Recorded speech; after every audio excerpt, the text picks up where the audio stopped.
Ladies and gentlemen, my name is Denonu, and with this video here, we're going to be talking about Loki, the Disney Plus TV show.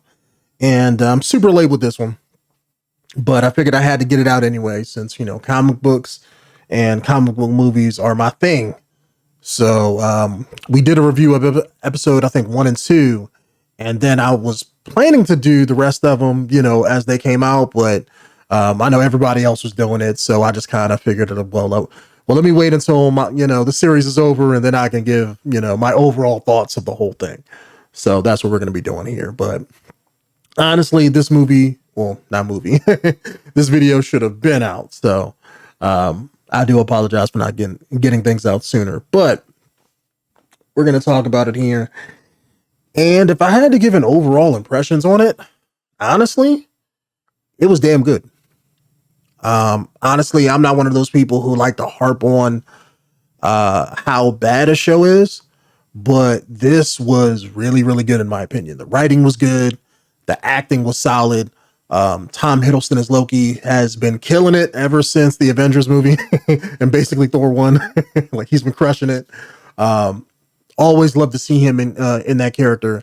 And it's even gotten me branching out to some of his other movies and stuff that normally I wouldn't watch, but just because he's in it, I'll watch it. Like, I remember watching last week some movie where I'm assuming it's some British movie, but he was in like some kind of skyscraper, or maybe it was an American movie because I saw a lot of American actors in it, but it was some skyscraper movie where people in a skyscraper were just going into anarchy, killing each other and fighting each other and stuff like that. Really good movie. But if Tom Hiddleston wasn't in it, I would have probably never saw it, But just because he was on the cover, it got me into watching that, and I had tons of enjoyment out of that too. But to take things back with Loki, yeah, damn good. Honestly, I like how they are setting up the rest of the MCU with Kang, or He Who Remains, as they call him. Although that's not his version is probably not going to be Kang, so to speak. But that's probably why they gave him the title of He Who Remains, because he was the one who remained after he did what he did. So they're going to probably bring in the rest of the Kang variants, because I think Kang is also going to be the bad guy of the new Ant-Man movie. So they're probably going to beat him. And then there's probably going to be a bigger and badder Kang that's going to be the ending phase, the phase level boss, as they say. Kind of like how Thanos was. So it's curious to see how they're going to do that, because this whole premise behind this show was basically introducing the idea of the time streams, variants, and just basically taking Loki and spinning off like a story with him that they can spin into, like, explaining alternate dimensions, alternate timelines, and variants, because that's all it was.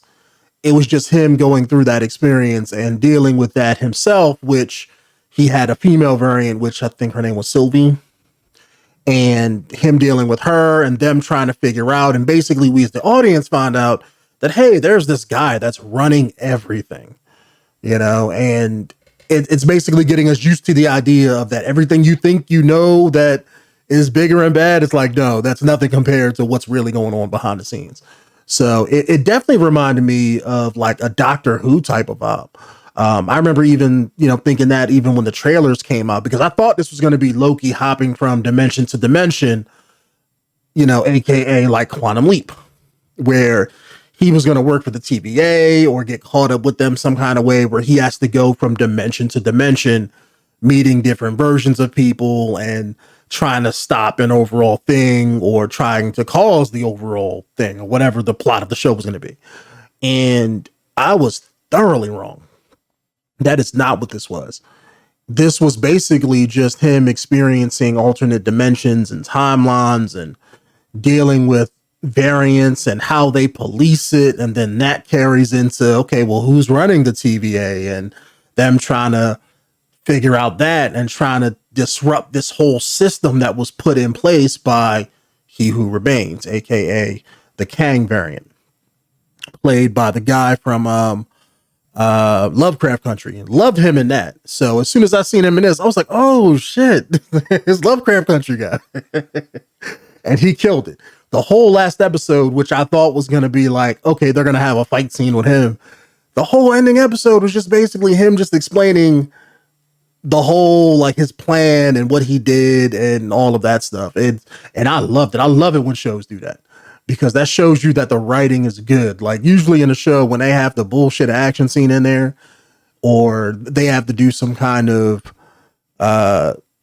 cinema shittiness to kind of keep your attention, or have a scene where they just have a character just, explain what you already saw happen. It's one of those kind of things where it's like, okay, they have bad writing, because that's why they do that. They have to get the audience from point A to point B without showing it. Whereas in this, they showed it to you as you were watching episodes 1 through 5. And then at the episode 6, it was like, okay, now, since we know what's going on, how does the big bad play into it? And that's what the whole ending episode was. And they even kind of ended it on a cliffhanger where Loki seemed to go back to the TVA to basically explain to them that, oh yeah, we fucked up. But I don't think it was his TVA. I think it was an alternate dimensional version of the TVA, because the Owen Wilson that was there didn't recognize Loki at all. So if that's the case, then that's not his TVA. That's just either, I'm assuming it's either going to be another timeline or another dimension that he jumped into. Because in that timeline, you saw the statue of Kang. So Sylvie took out He Who Remains. And then I'm assuming the moment that happened, because he was like, see you soon. And he told him what was going to happen. And she was dumb enough to still do it. But as soon as he died, one of the other Kangs usurped control or took control of the TVA and is, taking control of everything, just like how he said was going to happen. They're going to fight each other for control. Unlike how in the comics, because in the comic books, that happens too all the time, but at the same time, it doesn't. Because Kang is one of those villains in the comic books where he pops up from time to time. Some variant version of him is fighting another variant version, because they all want to conquer shit, because his name is Kang the Conqueror. And you have some versions of him that are from the past, some are from the future. And I think the one that pops up the most in the comics is one that was from the far future that came back like 200 to 300 years and basically used his advanced technology to kind of take over the galaxy, or take over his sector of the galaxy. And he kind of runs things there. And all of his time hopping shenanigans, at least from him, are trying to prevent other people from usurping his control in the future. Usually that's how that variation works. But you have other variations like Iron Lad. I remember that shitty character, but he turned out to be a Kang. There's other variations from like ancient Egypt and stuff. So I'm really curious to see how they're going to handle season 2, because if they make the show, or let's say the show's version of Kang, like the comics, then they can really do a whole lot. And maybe that's where we're going to see location hopping from place to place to place, or time period to time period, because you can really do that. Because at the end of the show, they kind of destroy the sacred timeline, so they can really do whatever they want and really show all these different variations and, realities and stuff that they can do, and, show you all that in the show. I was kind of hoping that, because this was supposed to come out first on Disney Plus, and now I see why this was supposed to come out first, because this explains all of the extra stuff that they're going to be doing later on down the road with like the movies with Doctor Strange and stuff like that. So it makes more sense that you have to get the audience, by watching this, used to that. Oh yeah, we're dealing with alternate dimensions and timelines and this and that. You can't just jump that in with Doctor Strange. You have to kind of lead into that. So, as it were, with this. And it would also be curious, because I know they also got the What If cartoons coming out too. I don't know if that's a part of the MCU. I mean, I'm assuming it is, but I don't know if that's going to be like a thing like the movies where like everything is connected, that may just be its own thing. But it would be cool to see that, oh yeah, that's caused because all of the alternate timelines and time rifts that Loki presented in his show. That would make a whole lot of sense. And it would be cool if they were able to kind of spin that in, but they probably won't. That'll probably just be like its own standalone thing. Yeah, Loki was damn good. I love the spoiler. Well, not the spoiler, the Easter egg episode, or was it episode 5, I believe, where you had all the different Loki variants. I love that because, like I said, I'm a big comic book person. I knew probably 98% of those references. You had the Thanos copter, you had Frog Thor, you had Kid Loki.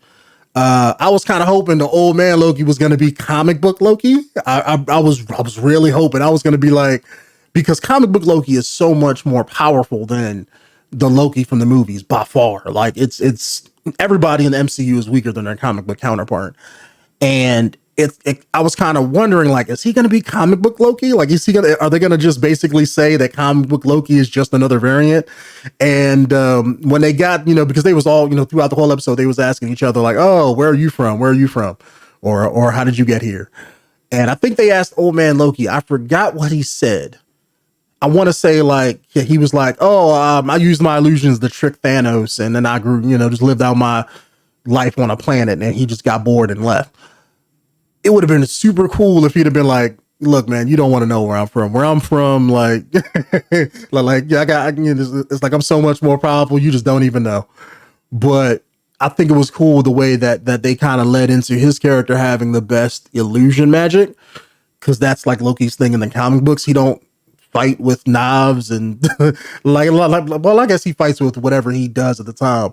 But the problem is like his illusions and his magic are his greatest weapon. And I'm glad that they made old man Loki explain that to younger Loki and the rest of them, because he looked at the other ones like, why y'all relying on knives? Because it's cool. Like, that's stupid. But yeah, outside of that, show was damn good. I like how they explained a lot of the things, the timelines, the pruning, the TVA as a whole. I like that they kind of rolled that in and kind of made it fit with everything. And I like that the whole show was basically one big character piece about Loki, and how him basically getting from the Loki that we know from Avengers to the Loki that we know in Thor Ragnarok without having that experience, because they tell him what happens to him. So he realizes he dies. He realizes that Asgard got wiped out. He realized that his mom died and all that stuff. So it kind of plays into everything moving forward. And it made him have a lot of character growth too.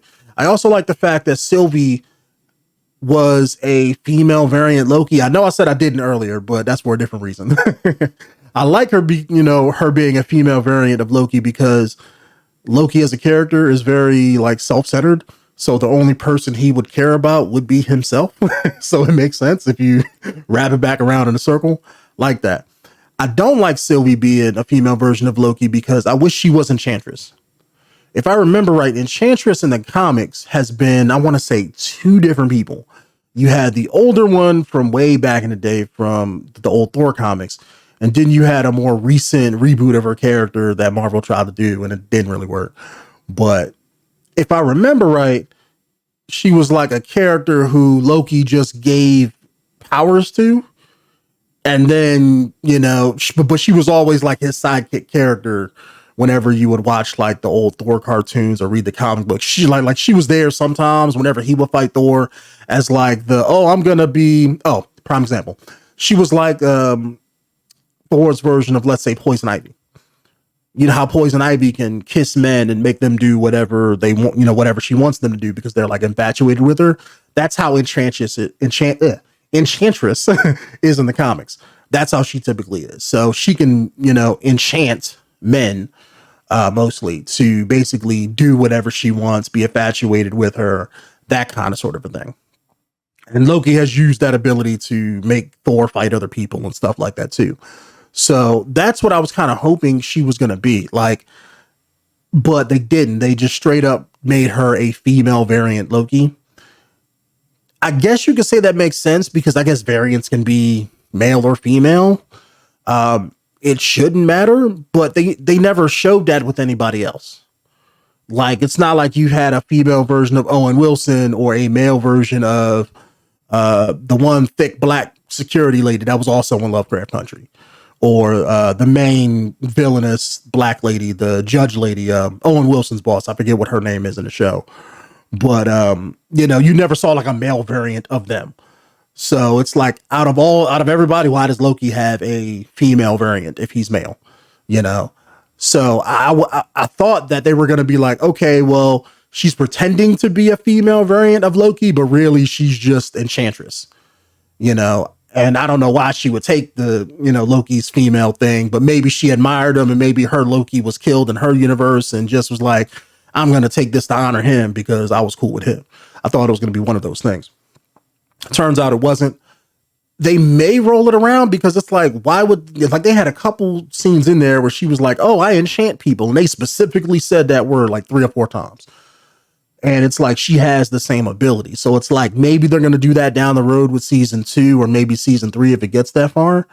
But I'm very interested to see where the show's going to go, because I'm assuming they're going to keep all of this kind of in Loki, and maybe, let's say, the repercussions of, let's say, Doctor Strange and the Madness movie, or the Multiverse of Madness.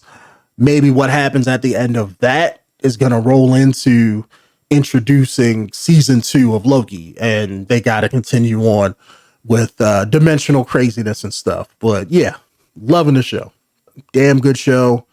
Very interested to see where they're going to go with it, because they can really go anywhere they want. And I'm just hoping it keeps the quality going forward. Because a lot of shows, they change directors in between seasons, and then season 2 or 3 may not be as good as season 1 and stuff like that. But I'm hoping that's not the case. Plus, I know Marvel is getting a lot of flack right now because Disney is being fucking stupid and trying to sue Scarlett Johansson, and she's trying to sue them and just give her money. You know, it's just making Marvel and Disney look bad when they really need to be looking good. Like, I mean, they got billions of dollars, so their stuff is going to be good no matter what, but it's just making your brand look shitty. And it's like, they need to stop acting stupid. Let Marvel, Kevin Feige, and whoever does these shows, let them do their thing, because apparently it's been working for the past like 10 years. Let them do their thing. They'll make good shit, and Disney just got to sit back and get the money. I don't know why they keep fucking up. But anyways, guys, let me wrap this video up. I know it's been 20 minutes. If any of you guys are watching this far, thank you very much. Really appreciate it. And in the next video, I'm probably going to either be talking about Snake Eyes or another recent movie that came out. It was something else that I watched recently too that came out. So either it's going to be Snake Eyes or something else. Probably Snake Eyes though. But be able to look out for that. And I will see you guys in the next one.